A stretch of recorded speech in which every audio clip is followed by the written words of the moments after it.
Welcome today to our quick tips. What is holistic admission? We are so excited that you're here to learn a little bit more about the holistic admission approach and all the things to keep in mind as you're applying to college.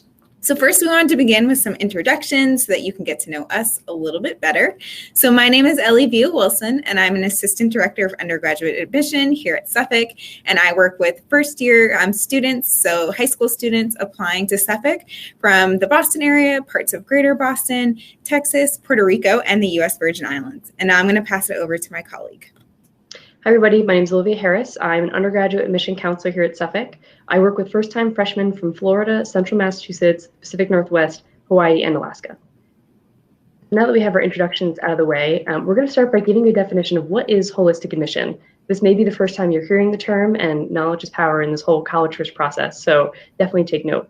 Holistic admission is the way to describe a review process utilized by an admission office where applicants are considered based on a number of things. So it's not just, your admission decision is not just based on maybe a GPA or a test score. It's really based on a multitude of factors that are all included in your application. I know this definition is large and maybe not as tangible, so we're going to take time to go through all the different elements of what is reviewed in a holistic admission approach. So for starters, one of the things that admission officers are going to look at is your involvement. Of course, the baseline is we're going to look at how you did in high school, the level of courses you took, but you are so much more than just grades and scores. So like I said, one of those big things we look at is involvement.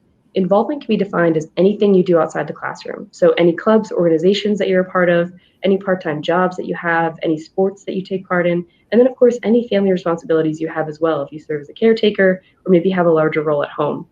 Students are always, wondering what to put in this section, and I really say anything that is important to you and that you think gives us a better window into who you are, definitely include it. I oftentimes will have students ask, should I include my music participation that I do outside the classroom if I'm not applying to be a music major specifically? And the answer is yes. If it matters to you, and again, it shows us something about yourself, definitely throw it into your application. There is a specific area on the Common Application and really any other application you'll complete where you'll input your involvement. And one note, one hint really, is when you are filling out those sections and you're putting in your involvement and your different roles, make sure to not use acronyms. Definitely spell out, the names of organizations, the titles of clubs, just so admission officers will have a very clear idea exactly of what you're talking about and what your involvement within these groups is. Another component that will be reviewed in the holistic application admission review process are your letters of recommendation. So again, your letter of recommendation is something that in supplement to your grades really is another element that adds consistency to your application. It gives you credit. It's someone else speaking on your character. Most colleges and universities are going to request maybe between 2 or 3 letters of recommendation to come with your application. And these can come from a number of people, but the most traditional people that you may want to ask would be teachers, coaches, supervisors at work, guidance counselors, anyone in those sorts of roles. Again, their whole purpose in this letter is to really speak on how they know you, reveal things that won't necessarily be so obvious in your transcript. We'll see how you performed in school through those grades, but to get to know, who you are and really the core of your interest really is the letter of recommendation opportunity. Another hint for this element of the application, when you are considering who to ask someone who knows you, ask someone who can speak on behalf of you. You definitely want someone who will speak in a positive light, but really someone that knows you and can showcase who you are to an admission counselor who may have never met you before. Awesome. Thanks, Olivia. So now that we've talked a little bit about your involvement as well as your letters of rec, another important piece of your application is your essay, also known as your personal statement. Your personal statement basically is a place during the application where you get to really show the admissions committee who you are and more beyond that transcript, your grades, and other pieces of your application. I think often just in human nature, we're taught, don't talk about yourself, don't brag about yourself, but your essay is really that place to do those things and really to highlight who you are and show your authentic self. The personal statement really gives colleges and universities insight into your personality, your character, who you are as a person, an idea of what kind of addition you are going to be to that college campus and that community. as well as an idea of your writing skills. That's why it's so important to take your essay seriously. Make sure to proofread it, maybe have somebody else look it over for you before you're hitting submit, because it really is highlighting kind of where you stand in terms of your writing ability, and you want to make a good first impression. It also can be a place where you can explain any circumstances that have impacted your ability to succeed in high school, or maybe have had an impact on other parts of your application, like your grades or your test scores. And then finally, it does give admissions a stronger understanding of why you're applying to a particular school. It's really your place to give kind of your pitch almost. So those are just some things to keep in mind. We really encourage students, well, what I always tell students is there's not really so much a right or wrong or in terms of what you write about, but whatever you do choose to write about, make sure it's an authentic representation of who you are and what you want to highlight or show to the admissions office. It's really your place to stand out as an individual and let your personality shine through. So have some fun with it. It's a great place to get creative, and just make sure you're proofreading it over before you hit that submit button. Another way that, or another thing that is a part of the holistic admissions process, whether it is required or optional, is interviews. Now, interviews are a great opportunity for you to meet with an admissions representative or even an alum. It's different per college, and kind of have the opportunity to make a connection and show off your unique personality traits and really start building that relationship with the gatekeepers of this process, the admissions representatives, as well as any alum that might have might make decisions in the process or play a part in making decisions. So when it comes to the interview, some colleges will require these. It's more selective institutions. It's not a ton of schools that require these. Many schools will offer them as an optional piece of the process. Just some tips when it comes to the interview itself. Once again, it's a way to kind of highlight your personality, gives you the opportunity to maybe talk through parts of your application or parts about you as an applicant that you want to stand out. And going through an interview can be a little bit scary, maybe a little bit nerve-wracking, which is why it's always good to practice. So we encourage you to try sitting down with a parent or a friend, a teacher, a counselor, and have them ask some of their best college interview questions just to help you feel comfortable and start thinking about how you might answer some of these questions.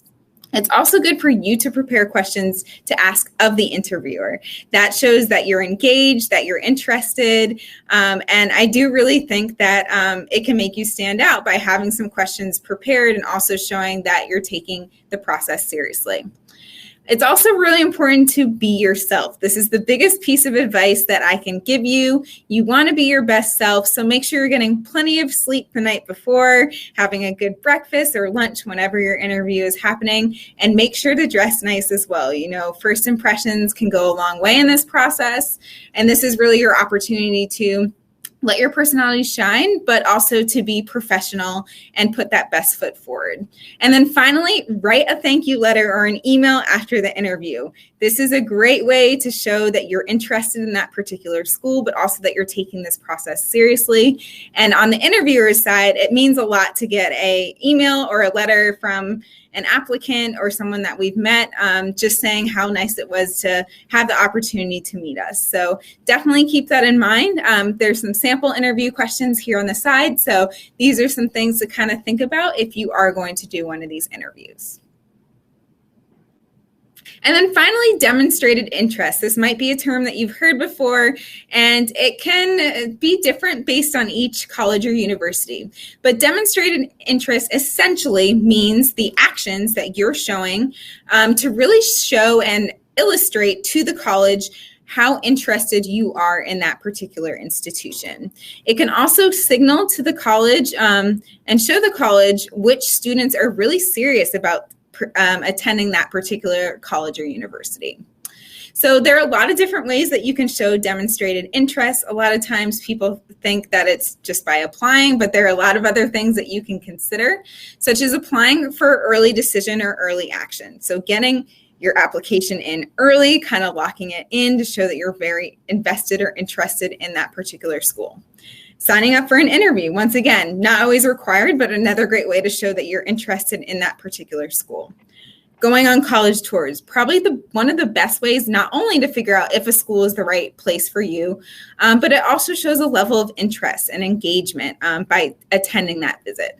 Going to college fairs and informational meetings that your high school might be hosting for various colleges, attending open houses and other events that the college and university is putting on, reaching out to recruiters, figuring out who your admissions counselor is at the particular schools that you're interested in, sending them an introductory email, introducing yourself, talking about things that you're interested in, asking a few questions is a great way to kind of get that initial conversation and interest going. Signing up for a college mailing list. I know we ask a lot, our colleges ask a lot for you to sign up for the mailing list, but it is a way to show demonstrated interest as well as to keep you looped into all the important information about that particular school and deadlines. Writing the optional essay. So sometimes there's an optional essay or an optional statement as part of the application process. Optional means not required, but obviously if you're taking that additional step, you are showing a level of interest. And then finally, reaching out to professors of the college that you're interested in. A lot of times in admissions, we work very closely with professors or other departments on campus, and sometimes we'll hear from those departments about a certain student to keep in mind while we're reviewing an application. So these are just some examples. There are many other things that you can do, but just know that at some schools, demonstrated interest does go in and factor into your admissions decision. So finally, that's it that we have today for some quick tips. If you do have any additional questions for us, our contact information is here on the screen.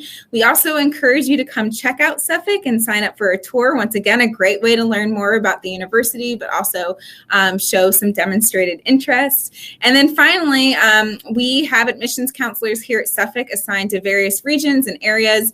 So check out who your admissions counselor is, maybe shoot them an email introducing yourself. And we hope to see you next time for more tips and tricks about navigating this process. Have a wonderful day.